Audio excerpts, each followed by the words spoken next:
तो क्या आपने रीऑर्डरिंग किया? किया तो सही किया है, गलत किया पता नहीं। जब किसी से चेक कराएंगे तो पता चलेगा। या सर मैंने रीऑर्डरिंग नहीं किया, मुझे रीऑर्डरिंग नहीं आता। क्यों नहीं आता? इसके पहले मैंने अपने एक वीडियो में बता रखा है कि रीऑर्डरिंग किस प्रकार से किया जाए। थोड़ा सा ही बताया था, लेकिन बताया था। उस वीडियो को आपने देखा होगा तो वहां पे आप जाके देखिए रीऑर्डरिंग किस प्रकार से किया, एक ट्रिक के माध्यम से मैंने बताया था।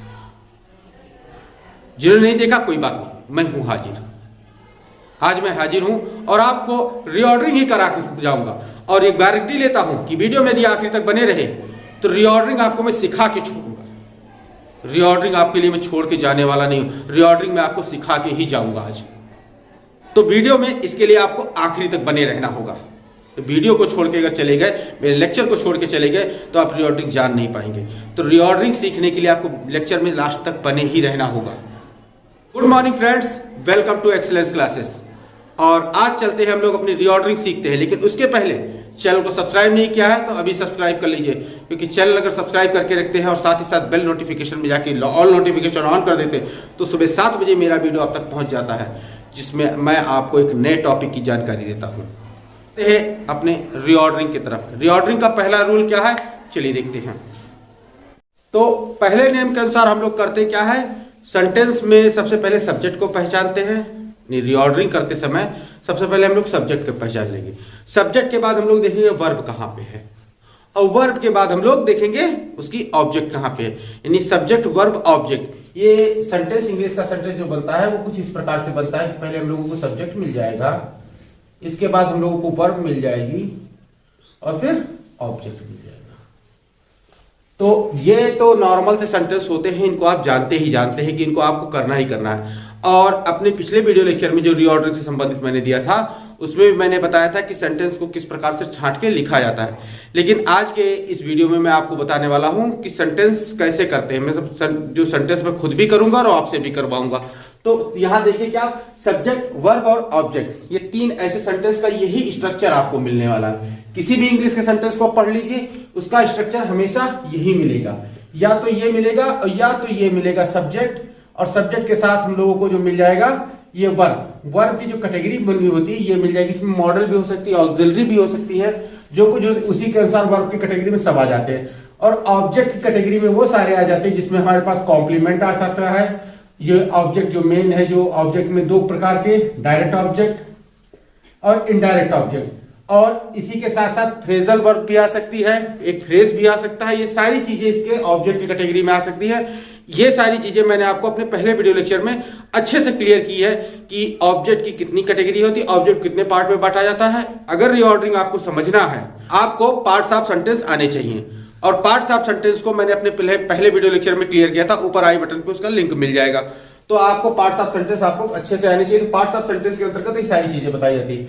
अब हम चलते हैं आज के रीऑर्डरिंग की तरफ कि रीऑर्डरिंग हम लोग करते किस प्रकार से हैं। रीऑर्डरिंग करते समय में कुल 4 प्रकार के सेंटेंस मिलते हैं। 4 प्रकार कौन कौन सेंटेंस? पहले तो हमें मिल जाएगा अफर्मेटिव सेंटेंस। अफर्मेटिव सेंटेंस ये हमें मिलने वाला है। दूसरा हमारे पास क्या मिल जाएगा? Negative sentence.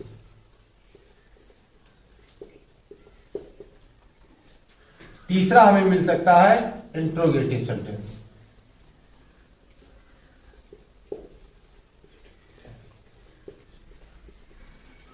और चौथा हमें जो मिलेगा वो मिलेगा इंपरेटिव सेंटेंस।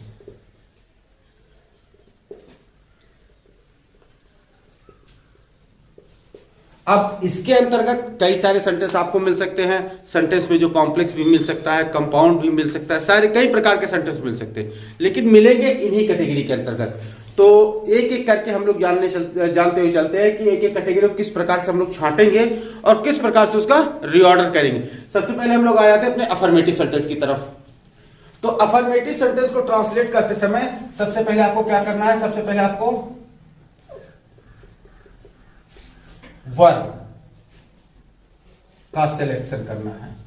सेंटेंस कोई भी स्टार्ट करना हो, चाहे अफर्मेटिव हो, चाहे निगेटिव हो, चाहे इंट्रोगेटिव हो, चाहे इंपरेटिव हो, किसी भी सेंटेंस में ये मायने रखता है आप कौन सा सेंटेंस शुरू करने हैं। सबसे पहले इसमें वर्ब का सिलेक्शन करना है। अब वो वर्ब आपके पास मेन वर्ब भी हो सकती है, यानी जो मेन वर्ब हो और मॉडल वर्ब यानी हेल्पिंग वर्ब से कहते हैं। मेन या मॉडल जो कुछ भी हो सबका सिलेक्शन आप कर लीजिए। अब सेंटेंस के ऑर्डरिंग के अनुसार आप ये जानते हैं कि मॉडल वर्ब हमेशा मेन वर्ब से पहले आती है, तो मॉडल वर्ब मेन वर्ब का आपने सिलेक्शन कर लिया। अब आपको करना क्या है, सेकंड टाइम सब्जेक्ट का सिलेक्शन करना है। सब्जेक्ट कहां पे है, सब्जेक्ट का सिलेक्शन दूसरी बार भी करना है। अब सब्जेक्ट कैसे, जैसे सेंटेंस में आप पढ़ेंगे सेंटेंस को तो वर्ब आप देखेंगे तो वर्ब को करने वाला जो होगा वही हमारा सब्जेक्ट होगा। तो सेकंड अटेम्प्ट में आपको सब्जेक्ट का सिलेक्शन कर लेना है। थर्ड अटेम्प्ट में आपको देखना है कि जो मेन वर्ब है, मेन वर्ब टाइप देखना है। अब मेन वर्ब टाइप क्या है, मेन वर्ब जो होती है हमारी दो टाइप की होती है। वर्ब कई प्रकार की होती है लेकिन मेन वर्ब जो सेंटेंस में यूज होती है ये दो टाइप की होती है। पहले हमें मिल जाएगी ट्रांसिटिव वर्ब और दूसरी हमें मिल जाएगी इंट्रांसिटिव वर्ब। अब ट्रांसिटिव वर्ब है तो आप क्या कीजिए, उस वर्ब के ऑब्जेक्ट को तलाश कीजिए, यानी सकर्मक क्रिया है तो उस वर्ब के ऑब्जेक्ट यानी कर्म को तलाश कीजिए। और यदि इंट्रांसिटिव वर्ब है तब या तो उसमें आपको कॉम्प्लीमेंट मिलेगा, या तो आपको एडवर्बियल फ्रेज मिलेगा, या तो आप एडजेक्टिवल फ्रेज मिलेगा, कुछ भी एक आपको मिल जाएगा। अगर ये सब नहीं है तो आपको वहां पे ऑब्जेक्ट नहीं मिलने वाला, यानी इंट्रांसिटिव वर्ब यदि है तो आपको वहां पे ऑब्जेक्ट नहीं मिलने वाला। अब ट्रांसिटिव वर्ब इंट्रांसिटिव वर्ब क्या होती है इसका एक वीडियो लेक्चर में दे चुका हूं, ऊपर आई बटन पे आपको मिल जाएगा, वहां जाकर आप देख सकते हैं कि ट्रांसिटिव वर्ब इंट्रांसिटिव वर्ब क्या होता है। इसको मैंने बहुत डिटेल में बता रखा है। तो आप यहां ध्यान रखिए कि ट्रांसिटिव वर्ब अगर मिल रही है तो आपको ऑब्जेक्ट ढूंढना है वहां पे, यानी कि ट्रांसिटिव वर्ब मिलने पर ऑब्जेक्ट ढूंढना है।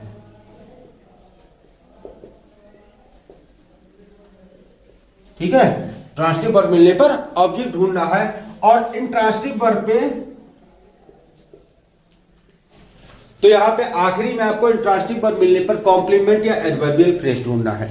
अगर वर्ब इंट्रांसिटिव है तो वो अकेली भी आ सकती है, यानी ना तो उसमें कॉम्प्लीमेंट आपको मिल सकता है, ना तो आपको एडजेक्टिवल फ्रेज मिल सकता है, ना तो आपको एडवर्बियल फ्रेज मिल सकता है। अब इन रूल्स को आप नोट कर लीजिए। इसके बाद हम लोग कुछ सेंटेंस लेते हैं जिसको मैं आपसे भी और खुद भी उसको ट्रांसफॉर्म करके दिखाता हूं कि किस प्रकार से उसको रीऑर्डर किया जाता है।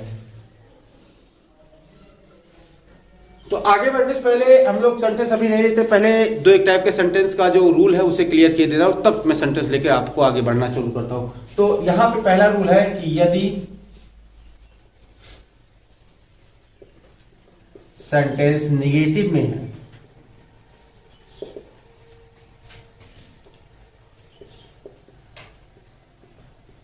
तो सेंटेंस अगर हमारा निगेटिव में आप लोगों को तो अच्छे से पता होगा कि नहीं, नहीं, कभी नहीं, तो नहीं, कभी नहीं, इस मतलब कि नो, नेवर, नॉट, ये सारे वर्ड आपको उसमें नजर आ सकते हैं।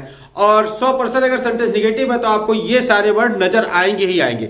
अगर ये वर्ड नजर नहीं आते तो एक वर्ड और भी है जो निगेटिव वर्ड होते हैं, ये सेल्डम हो गया, ये भी शायद नजर आ सकता है आपको। अगर सेंटेंस का निगेटिव है तो सेल्डम वर्ड भी नजर आ सकता है, जरूरी नहीं कि सब सेंटेंस में नजर आए, सेल्डम वर्ड भी नजर आ सकता है। अब करना क्या है, इस जो निगेटिव वर्ड आते हैं, जो नॉट आए, नो आए, नेवर आए, इसको करना क्या है, इसको आपको अगर मॉडल दिखाई दे रही है तो मॉडल के बाद आपको यूज करना है। अगर ये सेंटेंस आ रहे हैं, नॉट आ रहा है, नो आ रहा है, तो 100% आपको उसमें मॉडल नजर आएगी, चाहे डू नजर आए, चाहे डज नजर आए, चाहे हैज नजर आए, चाहे हैव नजर आए, चाहे was, were, has been, have been, कुछ भी नजर आए, आपको मॉडल नजर आनी है। और मॉडल के बाद, सब्जेक्ट के बाद तब आप करेंगे क्या, पहले आप सब्जेक्ट को लिख देंगे और उसके बाद जो मॉडल वर्ब आ रही होगी इसे लिख देंगे, और इसके बाद आप जो निगेटिव वर्ड होंगे, नो, नेवर, इसे लिख देंगे, नो, नेवर, नॉट जो आ रहा होगा। और इसके बाद आप करेंगे क्या, आप वर्ब की फर्स्ट फॉर्म लिख देंगे, जो वर्ब आ रही होगी, मेन वर्ब अगर होगी तो मेन वर्ब को लिख देंगे। और इस मेन वर्ब अगर ट्रांसिटिव है तो आपको ऑब्जेक्ट मिल सकता है, अगर इंट्रांसिटिव है तो कॉम्प्लीमेंट या फ्रेजल वर्ब मिल सकती है। अगर दोनों नहीं मिल रही तो इंट्रांसिटिव वर्ब अकेले मिल सकती है। इंट्रांसिटिव वर्ब अकेले भी अर्थ पूरा करती तो वो अकेले भी मिल सकती है। तो सेंटेंस का कुछ स्ट्रक्चर ऐसे ही बन के आएगा आपके सामने। तो ये सेंटेंस ऐसे जब निगेटिव आ रहा है तो उनको ऐसे ही ट्रांसलेट कीजिए, इसे ऐसे ही ट्रांसफॉर्म कीजिए। क्लियर। अब हम आगे बढ़ते हैं अपने इंट्रोगेटिव सेंटेंस की तरफ। इंट्रोगेटिव सेंटेंस इंट्रोगेटिव सेंटेंस जैसे नाम से ही पता है, प्रश्न पूछने का काम करते हैं। तो प्रश्न पूछते समय हमें क्या मिलेगा? तो अगला सेंटेंस अगर इंट्रोगेटिव मिलता है, इंट्रोगेटिव सेंटेंस अगर मिलता है आपको, तो इंट्रोगेशन मार्क यानी क्वेश्चन मार्क जिसे कहते हैं, क्वेश्चन मार्क आपको सेंटेंस के आखिरी में जरूर मिलेगा। यानी प्रश्न का सीधा सा फंडा है कि अगर वर्ड सेंटेंस कोई प्रश्न पूछा है, कोई भी प्रश्न पूछा जा रहा है, तो सेंटेंस के आखिरी में आपको इंट्रोगेशन मार्क यानी कि क्वेश्चन मार्क, आपको ये वाला निशान जरूर नजर आएगा। अब ये निशान नजर आ जाए तब आपको क्या करना है? तब आपको करना यह है कि सबसे पहले उस सेंटेंस पे शुरू हो जाइए तलाश करना, और डब्लू खानदान के सदस्यों को ढूंढिए। कहीं नजर आ रहे हैं डब्लू खानदान के सदस्य? अगर नजर आ रहे हैं तो पकड़ के पहले लाके उनको बैठा लीजिए, कि सबसे ज्यादा डिस्टर्ब वही करेंगे, तो सबसे पहले उन्हीं को निकाल के बैठा लीजिए। अब अगर डब्लू खानदान के अगर सदस्य मिल गए, उनको निकाल के आपने बाहर कर लिया, तब आप ढूंढना शुरू कीजिए मॉडल, यानी मॉडल वर्ब को ढूंढना शुरू कीजिए, हेल्पिंग वर्ब को ढूंढना शुरू कीजिए। अगर हेल्पिंग वर्ब नजर आ गई तो पकड़ के लाइए, अब हेल्पिंग वर्ब को उस डब्लू खानदान के बगल में बैठा दीजिए कि भाई तुम दोनों आपस में आसपास बैठोगे, तुम दोनों के बगैर इस सेंटेंस को शुरू नहीं किया जा सकता, तो उन दोनों को बैठा लीजिए। अब बैठाने के बाद क्या करना है? अब आपको सब्जेक्ट ढूंढ के लाना है। सब्जेक्ट लाइए, बगल में लिखिए, उसके बाद उसके वर्ब को यानी मेन वर्ब को ढूंढिए, वहां पे लिखिए। अब वर्ब को देखिए ट्रांसिटिव है या अकेले पहलवान इंट्रांसिटिव वर्ब है। तो ट्रांसिटिव है तो ऑब्जेक्ट को लेकर आएगी, यानी सहायक को अपने साथ में लेके चलेगी, और इंट्रांसिटिव वर्ब अकेले वाली है तो या तो वो कॉम्प्लीमेंट लेके आएगी यानी तारीफ वाले शब्द लेके आएगी, या तो अकेले ही आके खड़ी हो जाएगी कि हम अकेले ही हैं। तो वहां पे आपको वर्ब ला के रख देनी है। इंट्रांसिटिव होगी तो बिना किसी ऑब्जेक्ट को कॉम्प्लीमेंट किया जाएगी, और ट्रांसिटिव होगी तो ऑब्जेक्ट के साथ आएगी, और सेंटेंस वहां पे हमारा आराम से रीऑर्डर हो जाएगा।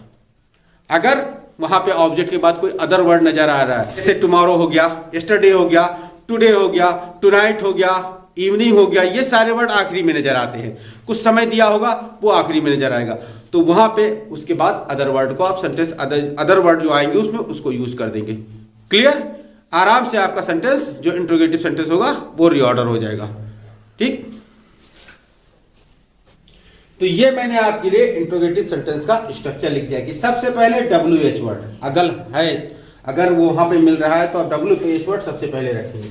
फिर क्या करेंगे? हेल्पिंग वर्ब रखेंगे, फिर सब्जेक्ट रखेंगे, फिर वर्ब रखेंगे, फिर ऑब्जेक्ट यदि मिल रहा है तो ऑब्जेक्ट रख देंगे, और फिर ऑब्जेक्ट के बाद अदर वर्ड रख देंगे, और लास्ट में कोई इंट्रोगेशन मार्क यानी क्वेश्चन मार्क आप लगा देंगे। क्लियर? तो उम्मीद है कि ये जो स्ट्रक्चर है आपके माइंड में कुछ ना कुछ सेट हो गया होगा। तो इन स्ट्रक्चर्स को नोट कर लीजिए, और फिर हम अपने एक और स्ट्रक्चर बाकी उसे बता देते, तब हम आगे बढ़ते अपनी सेंटेंस की तरफ। तो अगला सेंटेंस मिल जाता है हमें इंपरेटिव सेंटेंस। इंपरेटिव सेंटेंस के बारे में आप जितना भी जानते हैं उसमें आपको यह चीज जरूर पता होगी कि इसका सब्जेक्ट होता ही नहीं है, ये बिना सब्जेक्ट के ही आता है। यही सेंटेंस हमारा इंपरेटिव सेंटेंस होता है। तो अब जब इंपरेटिव सेंटेंस आए और आपको पूरा सेंटेंस रीऑर्डर का पढ़ डाले और उसमें सेंटेंस सब्जेक्ट आपको नजर ही ना आए, तब आप समझ जाइए कि सेंटेंस हमारा इंपरेटिव सेंटेंस है। यानी कि एक एक शब्द आप ध्यान से पढ़िए और वर्ब को पहले छाट लीजिए, और वर्ब के बाद देखिए कि इस वर्ब को करने वाला सेंटेंस में है कि नहीं है। यानी मेन वर्ब आप छाट के निकाल लीजिए और उस वर्ब को सेंटेंस पर पूरे पढ़ डालिए कि जो वर्ब हमने ली है इस वर्ब को करने वाला इस सेंटेंस में कहीं नजर आ रहा है कि नहीं नजर आ रहा है। अगर नजर आ रहा है तो आपको वो सेंटेंस असर्टिव की तरफ लेके चला जाएगा या इंट्रोगेटिव की तरफ लेके जा सकता है। लेकिन अगर सेंटेंस में जो कार्य करने वाला है वो नजर नहीं आ रहा तो 100% सेंटेंस वो हमारा इंपरेटिव में आ रहा है। तब आप क्या करेंगे?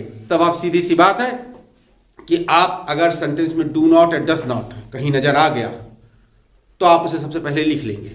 अगर डू नॉट डज नॉट नहीं नजर आ रहा है तब आप उसी वर्ब को सबसे पहले लिखेंगे जिस वर्ब को आपने छांट रखा है। फिर वर्ब लिखा, वर्ब को चेक किया ट्रांसिटिव है कि इंट्रांसिटिव है, उसी के अकॉर्डिंग हमने बाकी के स्ट्रक्चर को सेट कर लिया। Clear?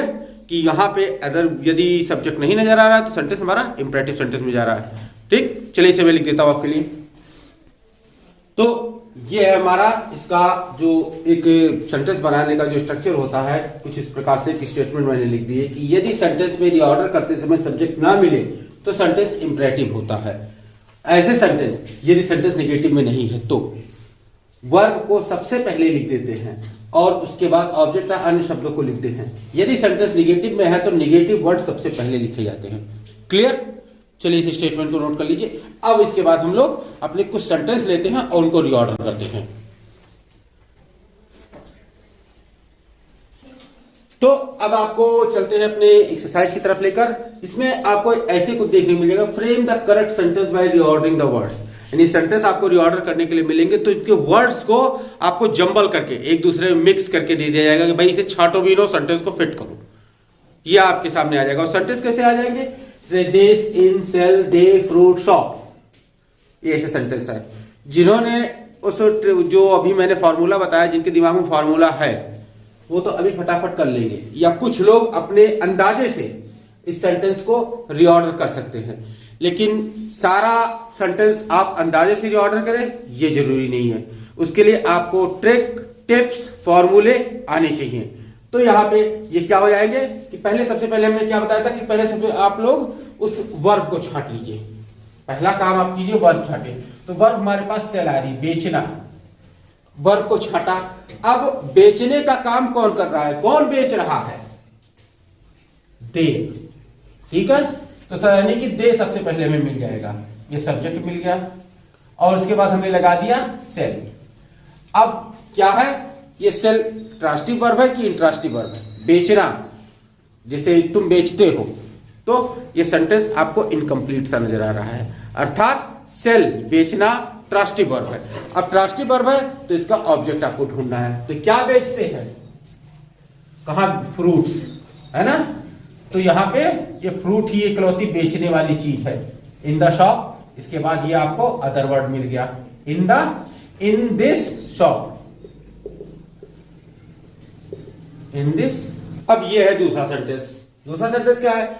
5 for days medicine they take regularly। अब करना क्या है आपको? सबसे पहले मैंने क्या बताया? ऑब्जेक्ट, सब्जेक्ट आप छांटनी, सॉरी सबसे पहले आपको वर्ब छांटनी। वर्ब कहां पे है? 5 for days, ये वर्ब नहीं हो सकती, मेडिसिन नहीं हो सकती, दिस नहीं हो सकती, टेक हो सकती है वर्ब, यानी कि ये वर्ब हमें टेक पहले निकाल लीजिए। अब देखिए कि टेक यानी देने वाला कौन है? देने वाला कहीं नजर आ रहा है? कहीं है देने वाला? नहीं है। अर्थात ये सेंटेंस हमारा इंपरेटिव है। देने वाला यानी कार्य करने वाला अगर सेंटेंस में नहीं है, सब्जेक्ट नहीं है, तो सेंटेंस इंपरेटिव है। अब सेंटेंस जब इंपरेटिव है तो इसकी दो कंडीशन देखिए कि सेंटेंस निगेटिव तो नहीं है, कहीं नॉट नजर आ रहा है? नहीं आ रहा है। नॉट, नेवर, कहीं कुछ नहीं नजर आ रहा है। इंपरेटिव सेंटेंस की एक और खासियत होती है कि इसमें प्लीज भी दिख सकता है, कि जो कि सबसे पहले यूज हो सकता है। तो ना इसमें प्लीज दिख रहा है, प्लीज भी नहीं है, अर्थात ये स्वच्छंद है सबसे पहले आने के लिए। तो यहां पे क्या हो जाएगा? टेक, ले लो। क्या ले लो? फॉर 5 days नहीं, मेडिसिन, क्योंकि लेने वाली चीज इकलौती दवा है ये मेडिसिन। तो दिस मेडिसिन, इसको यहां पर लीजिए, टेक दिस मेडिसिन। अब यहां पे आ गया टेक दिस मेडिसिन, इस दवा को ले लो। अब बाकी बचे हमारे पास अदर वर्ड, यानी कि इस वर्ड को आपने लिख लिया, इस वर्ड को लिख लिया। अब 5 for days रेगुलरली, तो इतना तो कॉमन सेंस होता ही आप लोगों को कि टेक दिस मेडिसिन। अब रेगुलरली आप पहले लगाए, या तो ये अपने आप में कंप्लीट वर्ड तो है ही है, फॉर 5 days, इसको आप छेड़खानी नहीं करना। अब रेगुलरली इकलौता बच रहा है जिसको आपको लिखना है।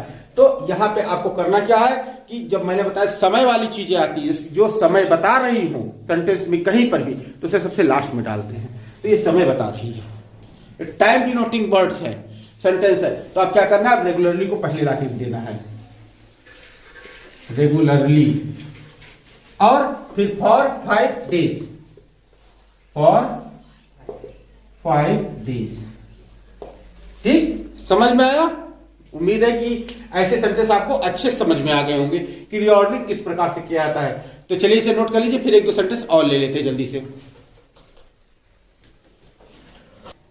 तो अब हम आ जाते हैं अपने इस सेंटेंस की तरफ। इस सेंटेंस में देखिए कुछ मैंने ऑब्लिगेशन, मतलब ये लगा रखा, ऑब्लिक ऑब्लिक ऑब्लिक, नहीं बटे टाइप में। ऐसे भी सेंटेंस आपको नजर आ जाते हैं, मतलब उसमें जरूरी नहीं कि आपको एक जैसा नजर आए, ऐसे भी नजर आ जाते हैं। तो आपको करना वही चीज है जो मैंने अभी बताया है। आपको सबसे पहले देखना क्या है कि आखिरी में क्वेश्चन मार्क लगा हुआ दिख रहा है, मतलब ये सेंटेंस हमारा इंट्रोगेटिव सेंटेंस है। अब जब इंट्रोगेटिव सेंटेंस है तो 100% इसमें सब्जेक्ट भी होगा, ऑब्जेक्ट भी होगा और वर्ब भी होगी। तो वर्ब पहले मत ढूंढिए, पहले किसको ढूंढिए? जो सेंटेंस को सबसे ज्यादा डिस्टर्ब कर रहा है। डब्लू खानदान के सदस्यों को ढूंढिए, कहां पे बैठे हुए हैं, इनको निकाल पहले पकड़ बाहर कीजिए। तो क्या करना है, डब्लू खानदान के सदस्य कहाँ है, 1 2, यहाँ पे नहीं, यहाँ पे नहीं, ये बैठे हुए हैं, इनको पकड़ो, सबसे पहले लाके लिख लो, यानी सबसे पहले इनको बाहर करो निकाल कर। अब जब इनको बाहर किया तब इनके सहायक यानी कि जो सरदार होते हैं बदमाशों के, उनका एक राइट हैंड भी होता है, उस राइट हैंड को भी ढूंढो कहाँ है, राइट हैंड कहाँ पे है भाई, ये है, ये इसका राइट हैंड बैठा हुआ है, इसको लाके यहां बैठो।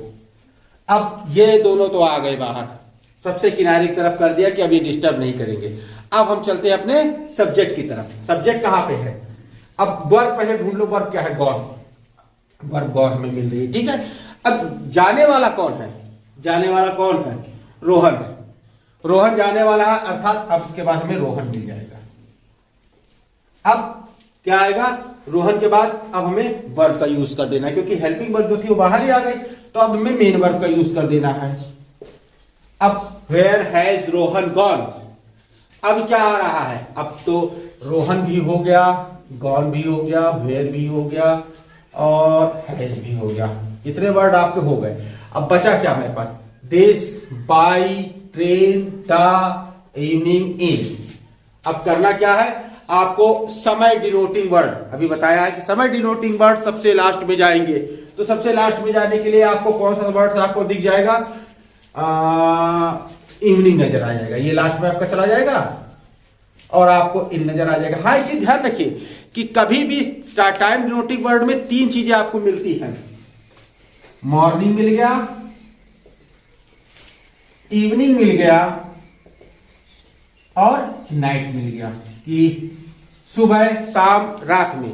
तो आप करना है, मे के लिए 3 वर्ड अलग अलग यूज कर सकते हैं। मॉर्निंग में आप इंदा का यूज कीजिए, इवनिंग के लिए इंदा का यूज कीजिए, लेकिन रात के लिए एट दा का यूज किया जाता है, ठीक है।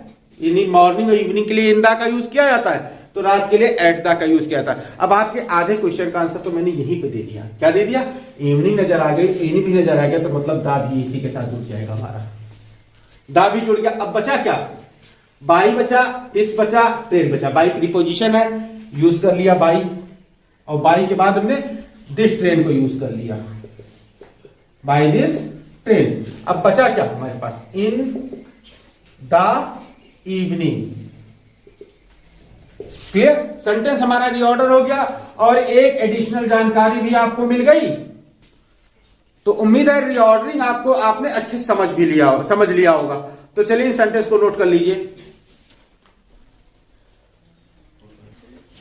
तो अब हम पहुंच चुके हैं अपने उस पॉइंट की तरफ जहां पे आपको मुझे कुछ इसके इंपॉर्टेंट पॉइंट बताने हैं, लेकिन उसके पहले चैनल को सब्सक्राइब नहीं किया तो अभी सब्सक्राइब कर लीजिए, क्योंकि ऐसे ऐसे पॉइंट मैं आपको बताने वाला हूं जो रीऑर्डरिंग को लेकर बहुत ही इंपॉर्टेंट होने वाले हैं। रीऑर्डरिंग जो कि हाई स्कूल में सबसे पहले आपको मिलने वाली पहला क्वेश्चन ग्रामर का जो मिलता है, जो ग्रामर पे पहला क्वेश्चन मिलता है रीऑर्डरिंग का ही मिलता है, और ग्रामर का पहला क्वेश्चन ही खराब कर दिया, उसमें लोग सब खराब कर दिया। तो इन रूलों का यूज कीजिए और इस तरीके का यूज कीजिए और देखेंगे आप रीऑर्डरिंग कैसे चुटकी बजा के तुरंत कर लेते हैं। तो अब कुछ पॉइंट्स हैं जिनको आपको याद रखना पड़ेगा रीऑर्डरिंग करते समय, तो वो चीज मैं आपको लिखाई दे रहा हूं, वो आप लिख लीजिए, फिर आगे बढ़े हम लोग। तो ये कुछ पॉइंट है, इन पॉइंट्स को आपको देख लेना जरूरी है कि यानी रीऑर्डरिंग सीखने के लिए सबसे पहले टाइप्स ऑफ सेंटेंस और पार्ट्स ऑफ सेंटेंस की जानकारी जरूरी है। सेंटेंस यानी टाइप्स ऑफ सेंटेंस आपको आते हैं या पार्ट्स ऑफ सेंटेंस आपको आते हैं, तभी आप रीऑर्डरिंग सीख सकते हैं। टाइप्स ऑफ सेंटेंस इसका वीडियो लेक्चर मैं ऊपर आई बटन पे लिंक कर दूंगा, पार्ट्स ऑफ सेंटेंस का भी वीडियो लेक्चर ऊपर आई बटन पे लिंक कर दूंगा, वहां जाके आप उसे देख सकते हैं, नहीं तो एंड स्क्रीन में वो वीडियो आपको मिल जाएगा। अगर वहां भी नहीं पाते तो नीचे डिस्क्रिप्शन बॉक्स में उसका लिंक आपको मिल जाएगा, वहां जाके आप उसे देख सकते हैं। तो types of sentence, parts of sentence को क्लियर करिए, तब रीऑर्डरिंग आपको समझ में आने वाली है। अगर सेंटेंस में प्लीज आया है, सेंटेंस कहीं पर भी पढ़ रहे हैं, अगर प्लीज वर्ड आ गया है तो उस प्लीज को सेंटेंस में सबसे पहले प्रयोग कर लेंगे, क्लियर। अब इंपरेटिव सेंटेंस लेट से प्रयोग करते हैं, इस इंपरेटिव सेंटेंस का प्रयोग हम लोग लेट का भी यूज करते हैं, और जब भी सेंटेंस में लेट आ जाता है वहां समझ ली कि सेंटेंस में कहीं भी पढ़ने पे लेट आ रहा है तो 100% वहां सब्जेक्ट मिलेगा। लेट का दिखा तो सब्जेक्ट मिलेगा, लेट नहीं है तो इंपरेटिव सेंटेंस सब्जेक्ट नहीं नजर आएगा। लेकिन अगर सेंटेंस में लेट का यूज दिख रहा है तो आपको सब्जेक्ट देखना है, तो आप क्या करेंगे, लेट का सबसे पहले प्रयोग कर देंगे और उसके बाद सब्जेक्ट का प्रयोग करेंगे, क्लियर। अब देखिए लेट के क्या अर्थ होते हैं। जैसे आप कहीं लेट अस निकल रहा है, लेट अस, तो वहां पे आपको सजेशन का भाव व्यक्त होगा, यानी सलाह या मशवरे का भाव व्यक्त होगा। अगर आपको वहां पे लेट अस की जगह लेट मी नजर आ गया तो वो सेंटेंस हमारा रिक्वेस्ट का भाव व्यक्त करेगा, यानी प्रार्थना याचना का भाव व्यक्त करेगा। और कहीं पर भी आपको लेट देम नजर आ रहा है या लेट ही नजर आ रहा है तो वहां पे समझा जाएगा कि वहां पे उन लोगों को ऑर्डर दिया जा रहा है। क्लियर। इसके अतिरिक्त जो रीऑर्डरिंग होती है ये कॉम्प्लेक्स सेंटेंस के बीच में भी की जाती है। अब कॉम्प्लेक्स सेंटेंस में कैसे की जाती है, इसका प्रयोग हम लोग किसी अपने दूसरे वीडियो लेक्चर में सीखेंगे कि कॉम्प्लेक्स सेंटेंस में आपको रीऑर्डरिंग किस प्रकार से करना है। अभी फिलहाल आप सिंपल सेंटेंस की रीऑर्डरिंग सीखिए। सिंपल सेंटेंस में 3 प्रकार के सेंटेंस मैंने आज आपको क्लियर किए हैं, जो कि होते हैं हमारे पास असर्टिव यानी अफर्मेटिव और निगेटिव, और इंट्रोगेटिव और इंपरेटिव। ये 3 प्रकार के सेंटेंस की रीऑर्डरिंग मैंने आपको क्लियर की है। अपने किसी दूसरे वीडियो लेक्चर में मैं आपको कॉम्प्लेक्स सेंटेंस की रीऑर्डरिंग करना बताऊंगा। कॉम्प्लेक्स सेंटेंस जैसा कि आप जानते हैं कॉम्प्लेक्स का मतलब ही जटिल होता है, तो कॉम्प्लेक्स सेंटेंस की रीऑर्डरिंग भी थोड़ी सी टफ है क्योंकि इसमें 2 सेंटेंस आपको मिलते हैं, एक प्रिंसिपल क्लॉज, एक सबऑर्डिनेट क्लॉज। यानी कि कॉम्प्लेक्स सेंटेंस वो होते हैं जिसमें 2 सेंटेंस एक साथ जुड़ के 2 बनाए जाते हैं। तो ऐसे सेंटेंस जब आपके सामने आ जाएंगे तो उसमें आपको दिक्कत का सामना करना पड़ेगा। तो यहां पे आपको मैं बताना चाहूंगा कि अपने अगले वीडियो लेक्चर में जो आने वाला है तो वहां पे मैं आपको कॉम्प्लेक्स सेंटेंस की रीऑर्डरिंग करना सिखाऊंगा। इसके लिए आपको मेरे चैनल को सब्सक्राइब करके रखना होगा। तो चलिए इन रूल्स को नोट कर लीजिए।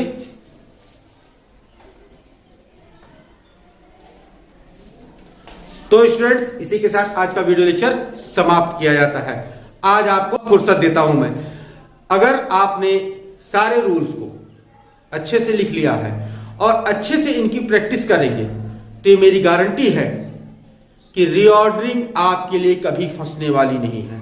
और अपने इस चैनल पे जो मेरा एक्सीलेंस क्लास का चैनल है, इस पे मैं आपके लिए ऐसे ही सी अच्छे कंटेंट लेके आता हूं। और मेरी गारंटी है कि जितना मैं आपको बता देता हूं, जितना रूल मैं आपको लिखा देता हूं, इतना रूल इतनी क्लियरली आपको कोई भी चैनल नहीं बताता होगा। तो चैनल को इसी बात पे लाइक कर दीजिए वीडियो को, क्योंकि यदि आप लाइक करते रहते हैं तो मेरा भी मोटिवेशन बना रहता है और मैं भी आपके लिए बहुत बढ़िया कंटेंट ढूंढ के लाता रहता हूं। तो वीडियो को बिना लाइक किए हुए जाइएगा नहीं, और चैनल को सब्सक्राइब नहीं किया है तो अभी सब्सक्राइब कर लीजिए, क्योंकि इससे के बाद आने वाले मेरे जितने भी वीडियो लेक्चर हैं सभी बोर्ड परीक्षा 2022 जो होने वाली है, ये बात आप मान के चलिए कि जो कह रहे हैं लोग लॉकडाउन लग जाएगा बोर्ड परीक्षा नहीं होगी, मान के चलिए कि बोर्ड परीक्षा 100% होनी है। बीच में चाहे जितने दिन स्कूल बंद रहे लेकिन बोर्ड परीक्षा होगी जरूर, इस बात को आप जान के चलिए। तो बोर्ड परीक्षा के लिए आप अभी से तैयार रहिए। और इंग्लिश जो कि आपके लिए भूत की तरह आपके पीछे लगी रहती है, तो इंग्लिश आज से ही अगर आप मजबूत करके नहीं चलेंगे तो आपके लिए दिक्कत हो सकती है। तो चैनल को सब्सक्राइब करके बेल नोटिफिकेशन को ऑन कर दीजिए, जिससे कि आपको मेरे जितने भी वीडियो हैं सबसे पहले मिल जाए। और सारे वीडियो मेरे डिटेल में बने होते हैं, तो वीडियो सबसे पहले पाएंगे तो उसका प्रैक्टिस भी अच्छे से करेंगे, और जितनी प्रैक्टिस करेंगे उतनी अच्छी इंग्लिश होगी। तो चैनल को बिना सब्सक्राइब किए जाएगा नहीं। तो मिलते हैं अपने किसी नेक्स्ट वीडियो लेक्चर में। Till then stay tuned with our channel, keep watching, keep learning, take care, thank you, bye.